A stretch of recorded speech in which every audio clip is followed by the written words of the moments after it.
had invented Mosaic there. The team there had invented Mosaic. He dropped out. He left. Mosaic obviously became Netscape, graphical web browser. Here we are. And there were a ton of people who were still at NCSA from when Marc had been there. A lot of them actually were a little bit bitter. I think that he had left and he'd made a ton of money. Because, and I'm going to interject again, if you haven't listened to these things, to form Netscape, Jim Clark and Marc Andreessen go back to, what is it, Champaign, or how am I saying it? Urbana. You're from the Midwest, Brian. Right. My wife is from Michigan, so okay, say it like my wife would. They went and recruited a lot of the engineering team who the first episodes of the Internet History Podcast are talking to a lot of them.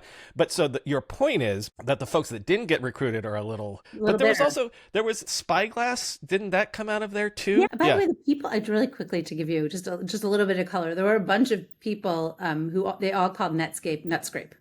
That was what it was called. Out there internally, because there were rumors that maybe they took the code base. There was a lot of it seemed a little dramatic, but that was not, I was not like I said, I wasn't even technical. I was literally writing like these little press releases for the website, and it was very wonky stuff because it was academic, it was research driven, it wasn't consumer facing at all, but that was really fun. And like I said, just in the, I guess, my career really was such that, like most people's, a lot of coincidence and a lot of happenstance. And I had a really big office there.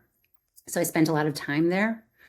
Even like if I was just studying or doing something unrelated to my job, I would hang out there sometimes. And there was really fast internet there. And I was still on dial-up. Right. We were still on dial-up the university was like transitioning over. So Until late into the 90s, again, kids, real heads know that you there was a time period where you couldn't get an email address or an internet connection unless you were at a university or your employer paid for it.